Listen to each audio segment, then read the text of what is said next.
தெரிலங்க. இந்த ஹார்ட்டை பார்த்தாவே எல்லாத்துக்குமே ஒரு மகிழ்ச்சியாக இருக்கும். அது ஏன்னு தெரியல. ஹாட்டான ஸ்பைசியான ஒரு தக்காளி சட்னி எப்படி அரைக்கலான்னு பார்க்கலாம் வாங்க. நம்ம அதுக்கு தேவையானது நான் 5 பேர்த்துக்கு சட்னி அரைக்க போகிறேன். அதுக்கு நான் 10 தக்காளி எடுத்திருக்கேன், 2 பெரிய ஆனியன் எடுத்திருக்கேன், 2 கட்டி பூண்டு எடுத்திருக்கேன். அது கூட பார்த்திங்கன்னா கொஞ்சம் கருவேப்பிலை போட்டிருக்கேன். இதுக்கெலாம் இன்னும் ஒன்று போடல, அது உங்கள்கிட்ட காட்டல. என்னன்னு பார்த்தீங்கன்னா வர மிளகாய்.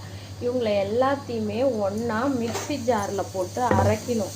அரைச்ச இவங்களை உப்பு போட்டு அரைச்சி இவங்களை ஒரு வானலில் எண்ணெய் விட்டு கடுகு, ஜீரகம், உளுத்தம்பருப்பு, கருவேப்பிலை பொரிஞ்சு வந்ததும் இவங்களை நல்லா அரைச்ச இவங்களை நல்லா கொதிக்க வச்சு அவங்க கூட கொஞ்சம் பெருங்காயம் போடணும்.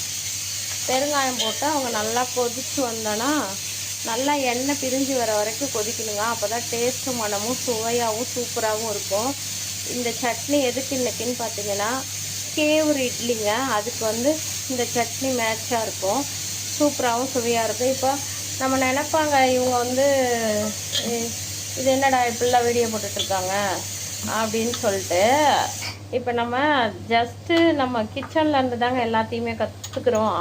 எப்படின்னா இப்போ நம்ம கிச்சன்லனா ஒவ்வொருத்தருக்கும் ஒவ்வொரு மாதிரி.